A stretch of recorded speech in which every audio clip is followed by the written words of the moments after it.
What are they trying to steal? It's what they're trying to steal anywhere. It's data. Because data is king. Your identity, you have a dollar value on the dark web. And that's an icky thing to say, but your identity could be worth $10. And so if you, a bad actor, is able to steal a whole school's worth of information and say that this is valid, these are valid IDs, I could sell them on the dark web and make $500. And the more that identity has access to, the more valuable it is. The higher profile that that person is, like they're like a president, CEO of a bigger company or whatever, someone who has lots of access, that identity can be worth more because it could get them in, to do ransomware and to perhaps spy on financial transactions. There's lots of different types of attacks. So the problem is that in small schools, international schools and private schools, it's about capacity. Smaller number of staff. That means typically they're wearing multiple hats, and so they simply don't have time to be as proactive as they need to be. And they feel like they're safe because they're small. They're just a little tiny dot. Why would anyone want to harm me? So it's a fallacy that they're safe. They're a target like anyone else. Thanks for joining us at Global Student Voices. This is a special episode. We have our intern, Aiden Chin, in the interview seat, and he's interviewing cybersecurity expert and educational technologist, Anjie Martin. Enjoy the show. Hello, my name is Aiden Chin. I am an intern at Global Student Solutions, working as a podcast editor. Here with me is Anjie Martin. How are you doing, Anjie? I'm great. It is really nice to talk with you today, Aiden. Good. I want to first start off with your introduction of yourself. What is your career? What do you do at GSS? And your first time meeting Scott and joining his mission. Yeah, sure. I grew up in West Virginia, but my senior year of high school, actually, I had the opportunity to go to Costa Rica and spend a semester abroad. And so that actually transformed my life, really. It was a foundational experience for me and, gave me that glimpse of that global lifestyle, and I absolutely loved it. And since that time, I wanted to live overseas. So I understand now as an adult that really that was enough time to transform me to be a TCK because it was a foundational time in my life. So when I met Scott in college, I identified with this other TCK. And in fact, he came from Kenya and a school that I was familiar with. My dad had gone to Rift Valley Academy in Kenya when he was in high school. So we had this common connection and we had common stories, even though they were years apart. I remember us setting up a slideshow in my family's living room and seeing my dad's slides. They were all in black and white because it was like in the 50s or something like that. And then Scott being able to say, oh, it doesn't look like that now, or what happened there. And it was an important time in history. So our two families already had this common connection. I grew up with African artifacts all over our house. So it was always a part of our family history. And sort of to meet someone that had that same and actually this modern, more rich experience was pretty amazing. We met in college where I was majoring in family science, but I quickly, after graduation, I decided that I like technology more. I'd love to see is how technology affected the human experience.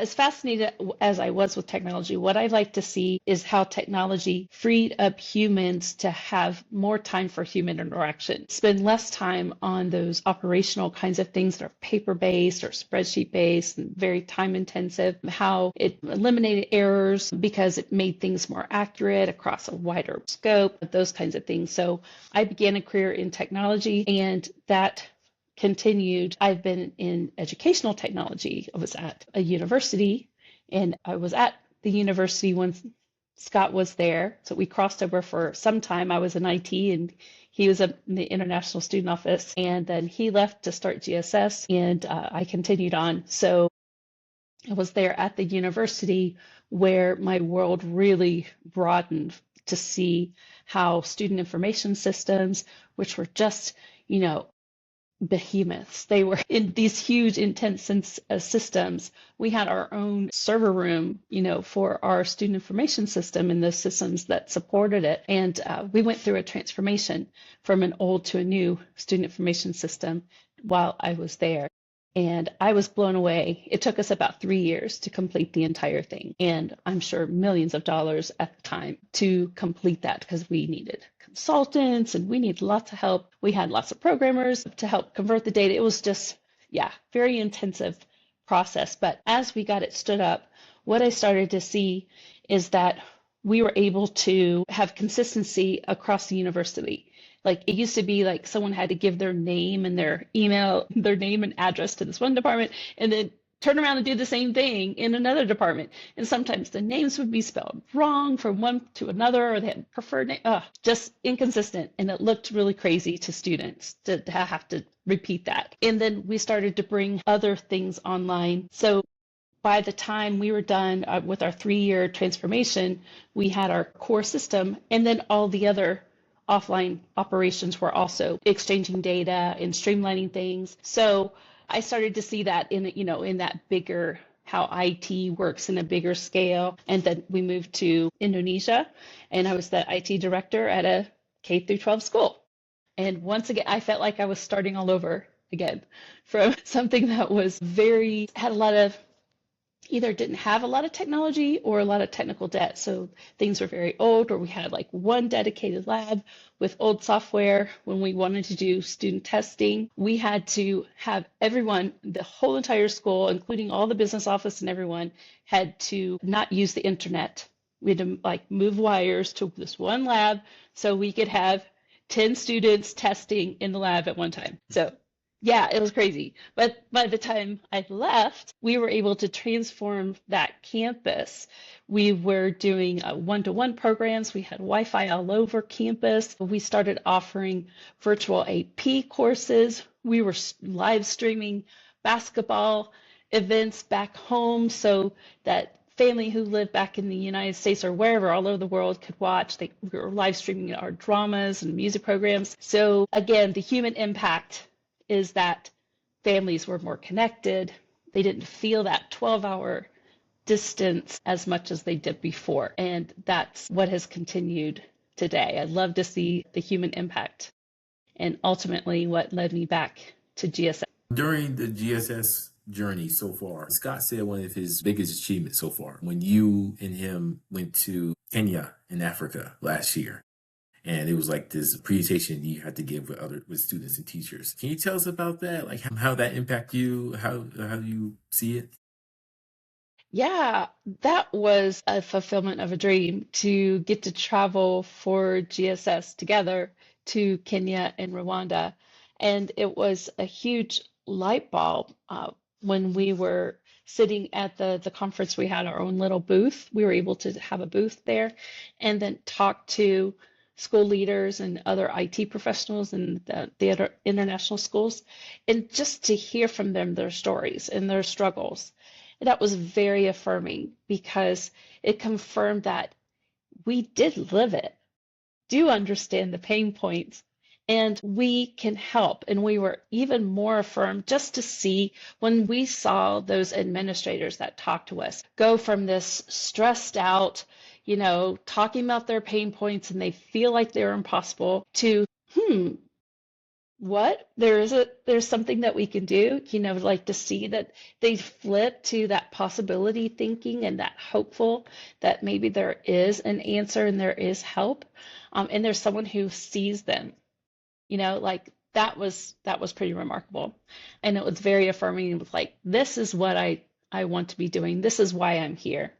And we know we have the heart for the small international school, because that's the kind of school that we were at. And we loved being involved in that environment. We just had to come home for family reasons, but it fit us very well. It just fit us. And we got to visit ALU, the African Leadership University in Rwanda, and that was remarkable too. Just getting to sit and talk to and encourage these young minds was remarkable. And the fact that we get to have a couple as interns now, blown away. And was it true that you guys got recognized by your channel, your YouTube channel, your social media platform? Oh, yeah, that's right. I'd forgotten that. Someone did walk up to Scott and say, "Wait a minute, you look really familiar." But it wasn't me, because I have never been on the YouTube. I've been on the Global Student Voices. I've avoided that to this point. But someone was like, "Wait a minute, I know you. You have that podcast, Global Student Voices." And we're like excited to meet him. That was really fun. And that he was quoted, his book, someone was quoting something, and they're like, "I read it in this book," or I heard it on this podcast I listened to, maybe you know. And he's like, "Yeah, that's mine." So that was affirming, like, well, maybe the message is getting out that we're here.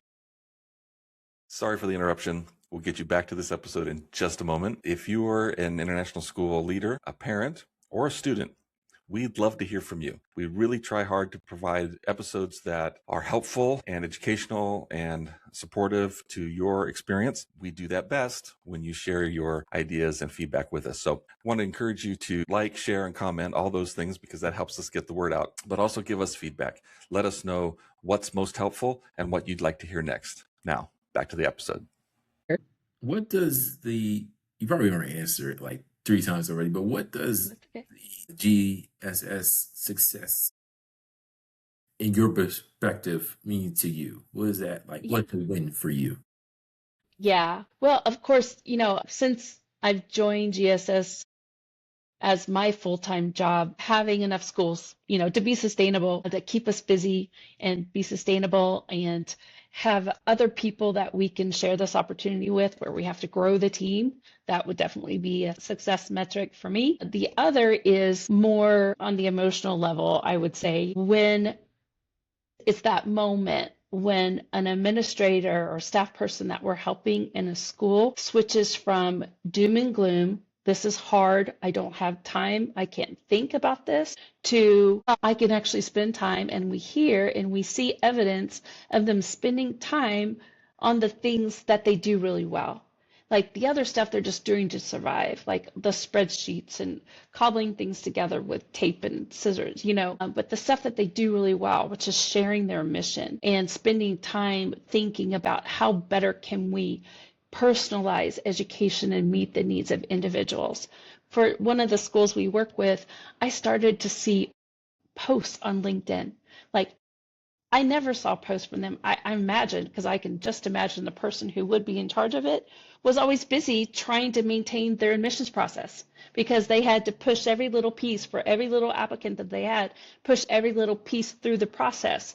But now that same person has time to put out daily posts on LinkedIn. I mean, that's huge. So that's going to get them noticed. So to me, that is also a huge win, when this school gets to tell their story, gets to spend time doing that. It's really good. Before the journey to Kenya, do you have any doubts of GSS? But did you have that thought in your head is saying, it's a good idea, it's very critical for students to have this, but it's not going to work? You ever had that feeling? Gosh, I think every entrepreneur has had that feeling. They start off with a great idea, and then the daily grind, you think it's not paying off fast enough, or are all of my efforts actually going to help me make a living? I mean, yeah, but when we returned from Indonesia, I got right into corporate IT jobs. So my income could sustain us. And it gave Scott the freedom to return to his passion, to try to build up GSS again. And so definitely during that time, I was a safety net. My income, my support was a safety net. And he could just help as many people as he could.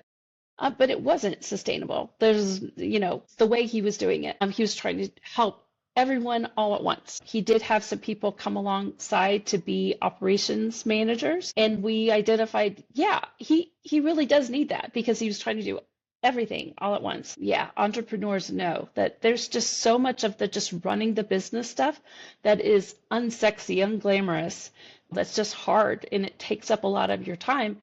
from doing the actual stuff that he's good at, which is helping students and researching schools and producing articles that are, around his thought leadership, writing his books, things like that, doing speaking engagements. So yeah, definitely in those 5 years, there were times where like, I just remember you're like, I might have to give up on this. I might have to give up on this. And then something would pull through, or we would, have another revelation. So there was never a doubt. We were always aligned in this mission. We both believe in education. We both believe in international education because of its uniqueness, of its global, and how global students are such bridge builders. So there was never a doubt that he was doing the right thing, or that the mission was ever in question. The conversation so far, you are like the backbone of GSS. Do you, or have you, written a book, written a blog or article in the past or currently? I do have a blog spot. I co-authored it with Alma, a student information services provider. And so I get to talk a little bit about our origin story and our matchmaking process at GSS. One of the things in the EdTech space that I get to do is to dive into the processes at a school and try to identify technology that helps that alleviate those manual pain points. So I was very excited. It's my very first blog post that I produced. This has not been a space that I've been really comfortable in sharing my voice publicly like this. My IT jobs in the past have been very much in the supportive or in the analysis, where I'm very heads down. And then I moved into a business analyst role. That's mostly what I did over the last 5 years, and along with cybersecurity leadership. But that really helped me to hone my skills of asking questions and working one-on-one and diving deeper. What is it? The exact problem you're trying to solve, those kind of things, asking the right questions, mapping out processes and finding solutions. But to actually put it out here publicly is a new thing for me. But do you like it so far, or will you be continuing on making more blogs, and it comes to articles and books, or? Well, if I'm not too embarrassed by how this turns out, yes, I am challenging myself to put myself out there, to produce webinars. Because of my years in educational technology, in cybersecurity, I feel like I have something to share. And as much as I think, oh gosh, everyone knows that, apparently that's not true. So I can share some bite-sized lessons that I've learned and give very busy administrators those ways that they can start today without impacting their budget. What are the most important things that they need to be thinking about? Cybersecurity is a huge concern in schools right now. The attacks on schools are on the rise, I think, because they're a soft target. So coming alongside here at the beginning can be helpful. So, and I want to be helpful there. I'm not too familiar with cybersecurity on private schools. Why are cyber threats like a threat to private schools? What are they trying to gain from private schools? Well, let's talk about the context of international schools in particular, where they may have a computer teacher who is also the part-time IT director. Imagine how much time do they have, maybe a couple hours a week, to be an IT director. How much of that time can be spent being proactive and looking for threats against their school? Now, granted, they're small, and so there is this myth, and it's this feeling of security that if you're small, that those bad actors can't find me. Well, guess what? They can. And they're getting better. They're better and better that can crawl your network and look for vulnerabilities. So if you're not looking for them, guess what? The bad actors are. And what are they trying to steal? It's what they're trying to steal anywhere. It's data. Because data is king. Your identity, you, Aiden Chin, have a dollar value on the dark web. And that's an icky thing to say, that your identity could be worth $10. And so if bad actor is able to steal a whole school's worth of information and say that this is valid, these are valid IDs. I could sell them on the dark web and make $500 or whatever. Yeah. And the more that that identity has access to, the more valuable it is. The higher profile that that person is, like they're like a president, CEO or whatever, or an IT director or someone who has lots of access, that identity can be worth more because it could get them in, to do ransomware and to perhaps spy on financial transactions. There's lots of different types of attacks. So the problem is that in small schools, so international schools and private schools, or just smaller schools in general, it's about capacity.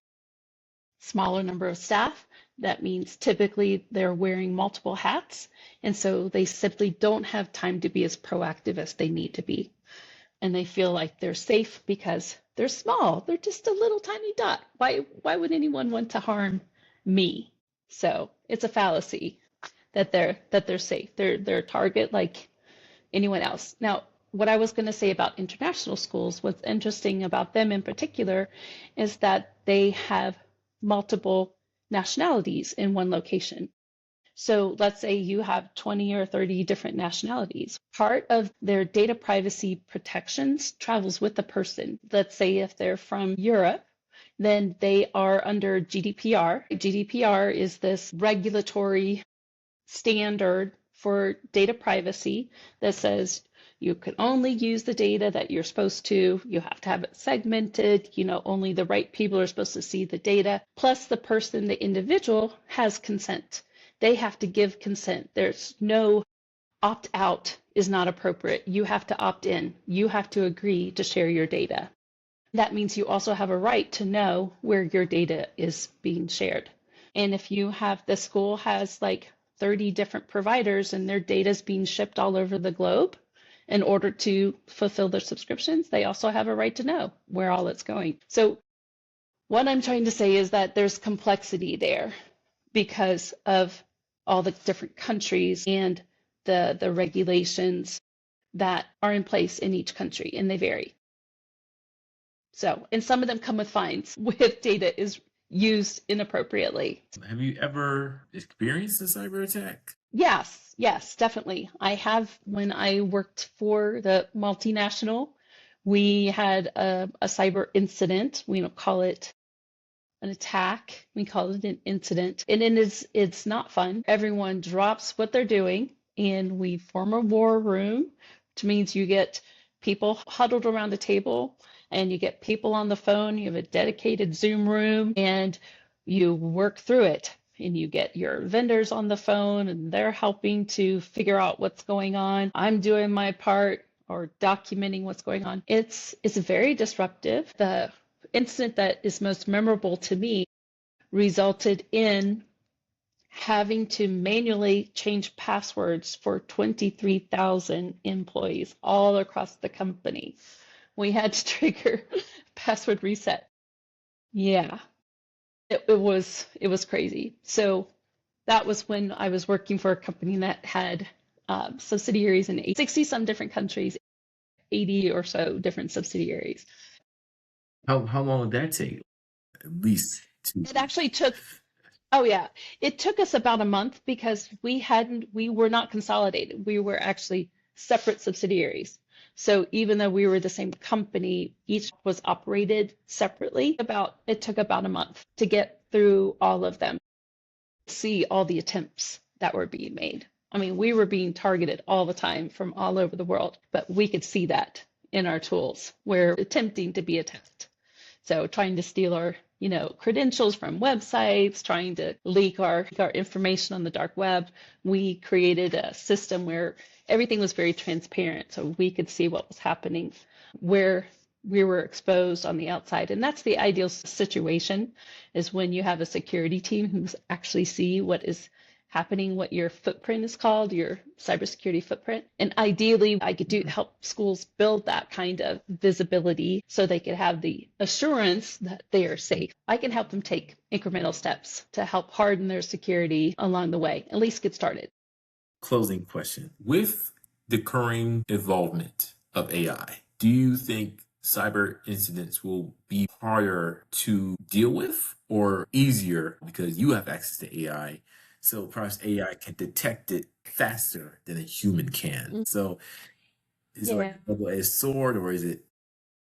It's a battle of the AIs. And it's definitely that. AI has been used in cybersecurity for a number of years before we started talking about it. What we're seeing more is like ChatGPT. Those are a certain kind of AIs. That's where you can put in human form what you want and tell it what to do instead of having to click, click, click and knowing how to do things. So a security professional who is sitting in the security operations center, they can type exactly what they need. They can get to things quicker. They can produce insights faster. And so that does make them more effective, right?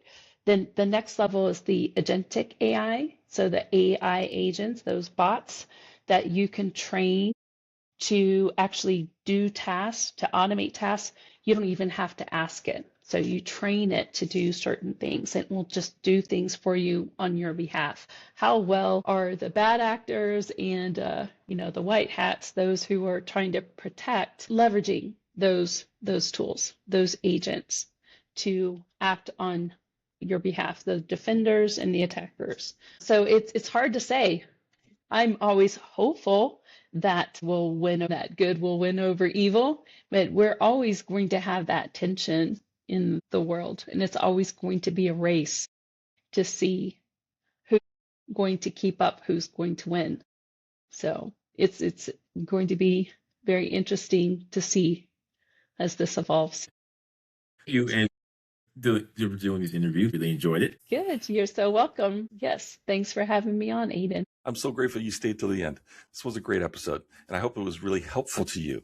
Again, we'd love to hear your feedback, but we also wanted to make you aware of some of the other ways that you can connect with Global Student Solutions. Global Student Voices is a service of Global Student Solutions. We also provide books and resources like you see behind me, as well as a variety of other services, educational content, and consulting. So we would love to connect with you. And at the very least, if you can follow us and subscribe on our YouTube channel. We also have a membership program coming up, and we'd like you to be the first member. So let us know, get your name on the list, and we'll make sure that you're the first to join the membership community. Thank you, and have a great day.